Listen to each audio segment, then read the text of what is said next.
So there is a lot to cover with Moses. So David said that we should just kind of go over some of the topics and do some further research and talk about what we find next week. So we're going to make this one kind of short and sweet. Okay. Yeah. Robert can't be here today. Robert and Tiffany, and my brother's in town. So I feel like I don't know where I landed on this research, because I feel like the more I look into it, the more questions I have. And so that is fine with me. I feel like I need another week to read what I've collected here. Mostly because there's a lot of contradicting views. If I go all the way down to the bottom here, I wanted to show you two articles that are exactly the opposite of each other, in my opinion. This is a magazine called Haaretz, and it's something to do with, it's a Jewish publication. And there's an article here about Ben Carson, and Ben Carson believed that Imhotep was Joseph. And in this article, they're saying why that's not true. But then the same publication does another article where they say that Akhenaten was Moses. Or it says Imhotep was not Joseph, and then they say Imhotep or Akhenaten was Moses. I just thought it was kind of weird. It seems to me like if you believe in one, you should probably believe in both of them. I guess that's not a very scientific way of looking at it, but I feel like if you believe the Jews were in Egypt and there's a line of them, then there's no reason why Akhenaten could not be a descendant of Imhotep. I was trying to do the research on that, and I've collected a lot of information, but I haven't really come to any conclusions about it yet. But I'm trying to trace within the lineage of pharaohs. I'm trying to my brother's in there. Harvey's in there, my brother. Yeah. Sorry, go ahead. So Tutmos, Tutmos possibly is Thoth. And if you know anything about Thoth, the Emerald Tablets of Thoth Thoth was believed to be an Atlantean, and he talked to a Greek, and the Greeks wrote about a guy who came from Atlantis, lived in Egypt, and he has what's called the Song of Thoth, and it's extremely similar to the Lord's Prayer, and it came thousands of years prior. And so there's the more research you do on Hermes of the Greeks and Mercury, the god Mercury, a lot of them seem like they could be Joseph. And so I am trying to do, obviously no one has come up with an answer, because I mean, if somebody come up with an answer, it would be easy to find answers. But you find a lot of evidence, but no definitive decisions. Here's one thing I found about Joseph being Imhotep. Here's a lot of similarities. They were both second in command underneath the Pharaoh. They both lived 110 years. They were both architects and builders. They both stored corn for 7 years of plenty, saw 7 years of famine. They were both interpreters of dreams. They both built the step pyramid. They were physicians, instituted a 1/5 tax, married into the priesthood of On. They were both astrologers, both had 12 siblings, both became educated men and writers, overseer of public works, legendary historians, and their names mean increase or join or gather together. Imhotep's name means one who comes in peace. And so I feel like it's connected. I'm looking here at the tribes, the descendants of Jacob, and how that fits into Levi. Right here would be Moses. He was a Levite. And you were talking about that, David, that right around the beginning, first and second chapters of Exodus, Moses was born into a Levite family. It says a member of the Levite family married a Levite girl, which that tells me that they're related. And then if you go all the way up here to the top, I have a place where I've been researching Moses in the Quran, and there's a lot of similarities, but there's a lot of things that are different as well. This was an interesting video of 10 facts about Moses. One thing I read, which I'm not sure if I got it from this or if I got it from down here where I talk about Sigmund Freud. Sigmund Freud believed that Akhenaten was Moses. Right here, he had a book called The Akhenaten and Monotheism.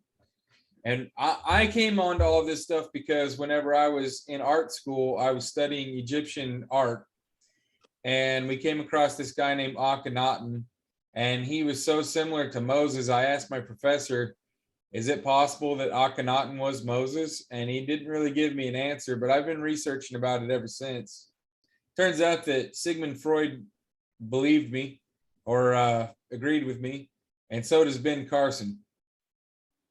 And so I think it's worth looking into.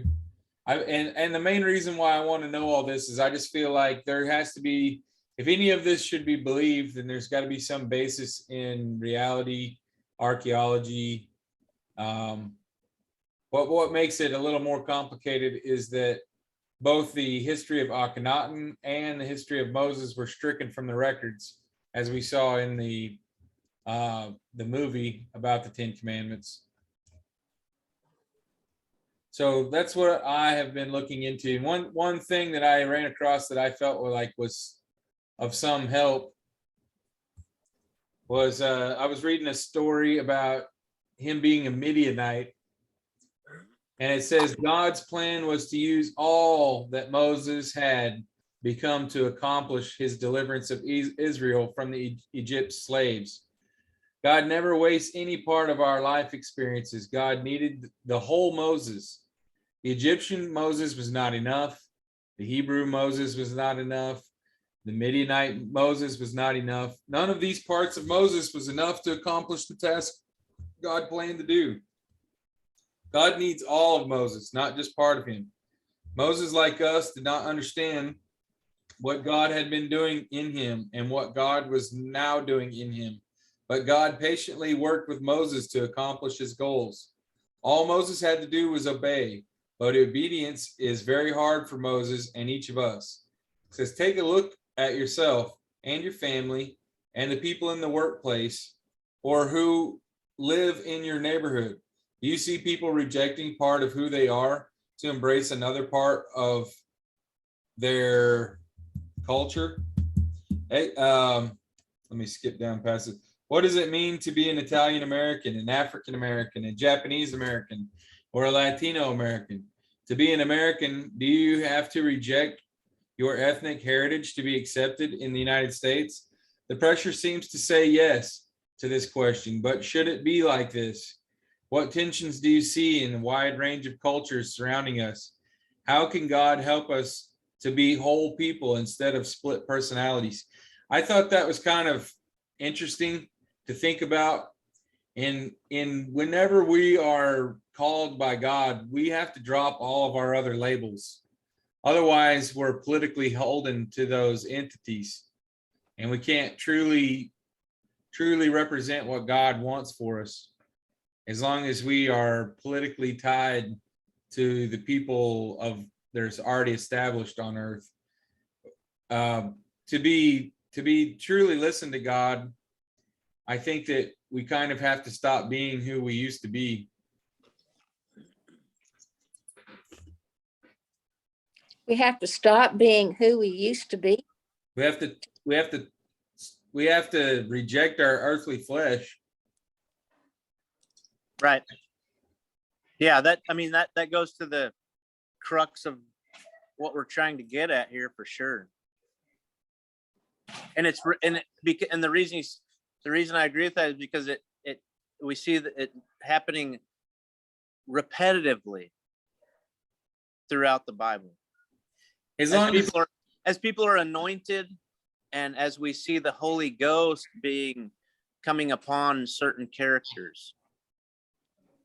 And I think for today, that really can be relevant to us as we go into another election and we're running into so much political strife.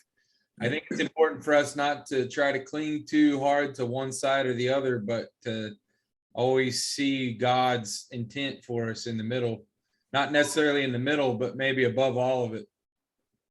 Right. That's true. Let me go to my slide real quick, and I'm going to go back in and hang out with Harvey and Mackenzie, my dad. Do you have? Can you go to my slide? Okay, so here's I wanted to dig into this feminine entity. So I'm still on this feminine side thing. So we see in Exodus chapter 2, when Moses comes into the picture, okay, there's someone that is being described as his sister. She's standing afar when Moses' mother puts him in the ark and in the bulrushes near the flags. His sister is standing afar off watching to see what's going to happen. And then later, when the Pharaoh's daughter finds him, she says to the Pharaoh's daughter, "Shall I find a nurse of the Hebrews to take care of him?" And then it turns around to where she goes and gets his own mother, who then the Pharaoh's daughter pays her wages to be the nurse of Moses. And then we have to also think about the fact that this was a time when, so the Pharaoh had given orders to the midwives that whenever they were being a midwife to the pregnant Hebrew women, that if a boy came out at the stool during delivery, they were supposed to kill the boys, but they could leave the daughters to live. The midwives feared God, and they didn't do it. And they even told the Pharaoh why. So then the Pharaoh basically said to the people, the Hebrew people, he gave the order to them that if they had a son, that their sons were to be cast into the river. So the Hebrew people were actually just killing their own children, throwing them into the river. Moses' mother was the one who, I don't know if she orchestrated with Moses' sister to save him by hiding him where the Pharaoh's daughter would find him and have compassion on him. But the sister is a significant person, because, and what I don't know is if she was a maid of the Pharaoh's daughter, or if she was just like, if they all kind of went down to the river in the same place and intermingled, the Hebrews and the Pharaoh's, nobility. So that was a big question. And then also there's some notes there about just the family members of Moses and Aaron, because Aaron was Moses' brother. And those people become important later whenever you start reading different stories. Then you can make a connection of what's happening here. And then, so I've been focused on the word anoint recently and did a word search on that today with my daughter Lydia. And she helped me try to understand some things that I've been reading as well. But that's where I've kind of left off, and I'm going to try to see if I can put it together in a way that is understandable as far as these women that are also present based on Mark 14 and the other gospel stories where Jesus says that Mary Magdalene is also supposed to be included in the gospel as a memorial to her when she anoints, because he says she came aforehand to anoint me to my burial, which happens right before he's betrayed.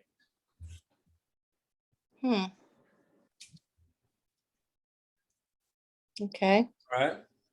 And that all relates back, I'm saying, to Proverbs chapters 1 and 8, where wisdom is speaking in the feminine voice.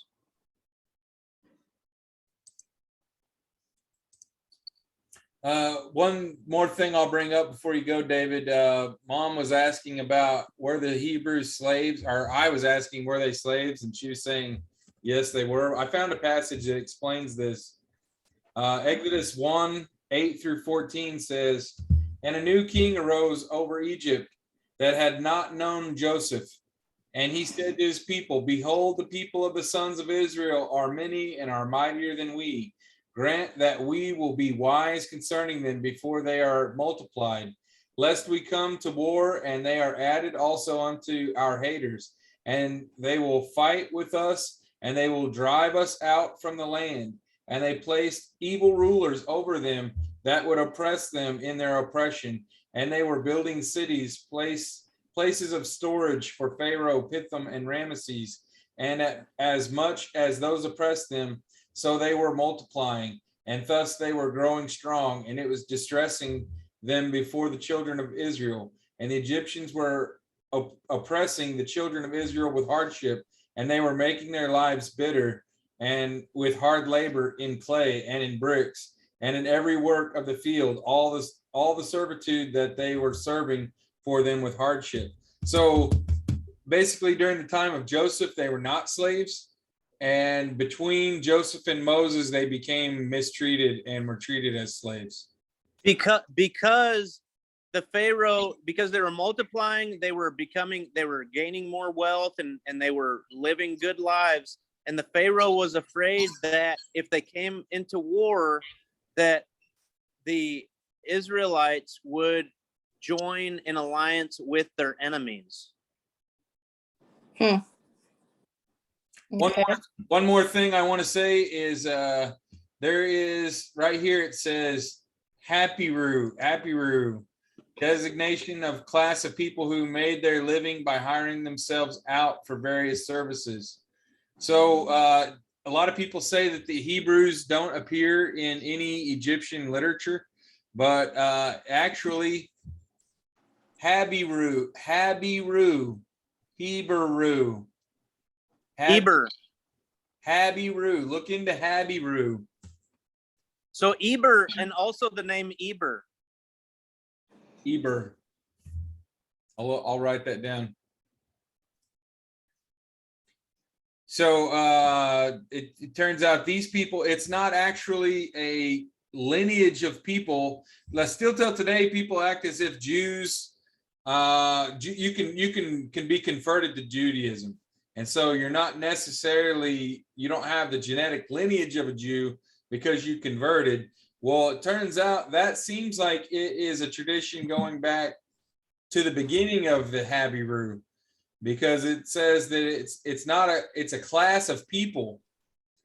So they're like gypsies or vagabonds, or because they're all thieves or murderers, they're considered to be like a lower class of people, the Habiru. Yeah, so and that's going to be important. We need to continue to try to learn these names and the meaning of the names, because the meaning of the names completes a lot of these stories. Yeah. And it tells us more about their language. Yeah, I agree. All right. Well, I have a lot of stuff on here you can look into. If you want to add your own stuff, just put it in the notes here. Mom, I'll send you this. I'll share it with you so you can edit it, make your own pages. Okay. And just kind of. And Jen, I like what your mom's been doing. She always brings it back to Jesus Christ at the end of these meetings. So I don't know, maybe she has something to say that before we, end it. Well, I was About going to that. say that, I was really trying to find the verses about why Moses and Aaron didn't go to the promised land. And it was because Moses had struck the rock and for the water to come out, because the people were constantly complaining and griping, but God told him to speak to the rock. Now, earlier on, he had told him to hit this rock with his staff, but this was a different thing. And because Moses also said, we will bring you water, meaning him and Aaron instead of God. So they were kind of defaming him in front of the Israelites, saying, we are doing this, not God. And so he didn't get to see the promised land. But the rock has a direct reference to Jesus being the rock. Okay. So I think that, you know, we all know that the Old Testament always has foreseeable things and prophets telling about the one that's coming. And so he's always morphed into like a rock or something solid is coming. Well, and the whole thing about speaking is that Moses, the reason he didn't want to be the spokesperson is because he said that I have uncircumcised lips. Yes. What does that mean? Yeah, exactly. Uncircumcised, what does that mean? Because Moses brought about the circumcision as part of the law, and then Jesus brought about the circumcision of the heart. Yeah. So circumcision's important, but Moses, you know, and so I'm just saying with the speech and everything, Moses was saying I have uncircumcised lips. Well, he probably had a hair lip, or he was stutterer, you know, Or cussed a lot or something. Huh? Or maybe he was just always angry, or he cussed a lot, or the way that he used his mouth. Right. Unclean. Yeah. Perverse, maybe. You'd think if you had a lip that was cut, you would have a circumcised lip. Remember, his wife was nice to look upon, right? Because he tried to claim her as being his sister so that she wouldn't be sexually assaulted by the Egyptians when they went back or whatever. Wasn't that Moses? I was thinking that was Jacob in the last thing that we read. Oh, was it? Okay. Yeah. Anyways. Okay. Well, you know, also I thought it was interesting. I read somewhere where it says Moses is the only one that actually saw God face to face. That I didn't know that, because I didn't and think Jacob did too. Oh, did he? there's several that said Isaac did as well. That was from last week. When he wrestled with the angel, is that part of it? He wrestled with God. Well, that's what I meant. Yeah. The Well, angel. in Islam, in when I was reading about Islam in the Quran, it says that Moses asked God to see his face, and God revealed it to a mountain far off, and Moses saw the reflection of God's face, but the mountain turned to dust, and Moses was awestruck. Yeah. I imagine Moses was awestruck for many years. You mean I could do this with my staff, and I could do this and that? And yeah. I think we have a stronger faith if we saw something like that going on. I also saw something else today on watching Dr. Charles Stanley this morning, and I could relate to this because he said, are you a person that always has to have music going on, or the TV going on, or conversation? And I'm bad about that. Even if I'm not watching the TV, I have the background noise. But he said to truly connect and meditate with God, you're going to have to shut off all noise so that you can hear him. And, you know, sometimes I'm praying or something, and I've got something in the background going on, and no wonder I get distracted, you know? Yeah. So that's another thing. And I need to do that more often, with nothing on and just meditating and having that time with God.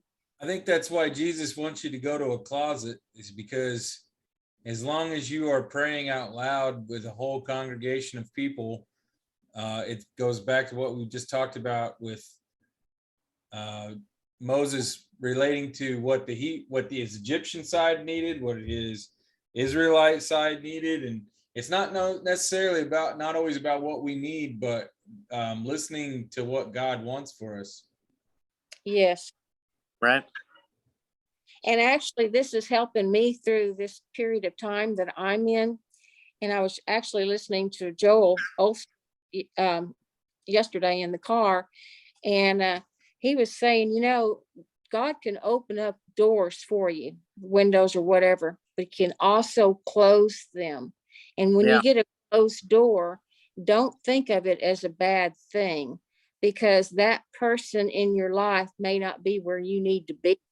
Let you grow and get closer to me, and I've got you. So don't you worry about whatever your present circumstances are. This is only a moment in time. Yes. So it lifted me up. I also see a recurring theme in these stories where God had to make things really, really bad on people in order to get the situation right so that they could lead. For instance, with like the whole deal with the Egyptians were looking down on the Israelites for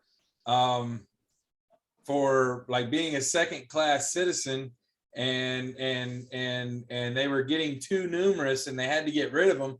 But if it wasn't for those same people, because of Jacob, Egypt would not have had its glory. I looked into when Imhotep was around, that was the first century. That was the first dynasty. And when you look at where Moses was, that was between the 15th and the 18th dynasty. And so many generations of people had come and gone, and they had completely forgotten about how Joseph had saved Egypt. And by the time Moses came along, they didn't even know that Joseph had any special place in Egypt's history. Yeah, that's true. Yep. So we're in the generation that we're in right now. We're living in the moment, and God is not subject to time. So we got to just keep learning. Right. One of the biggest things that you can get from the story of Moses is that he constantly questioned God and thought he wasn't good enough, and asked God, like, why did you have me do all this talking to the Pharaoh? They're just punishing us now. I didn't deliver your people at all. And it was all the way to the end of his life. And as we discussed before, he never even got to see the fruit of the promised land. But the continuing theme is that God was working in his life throughout the whole thing. He never really knew, even though God told him, he still never really knew how things were going to work out. Yeah, but don't forget, we saw Moses again during Jesus' transfiguration. Yeah. Right? Yep. Right. So, yeah, it's a mystery. All right. Well, we're going to do more research and discuss the same topic next week. Okay. All right. All right. Love you guys. Have Love you guys you too. too. Bye. Have a good day. You too. You too.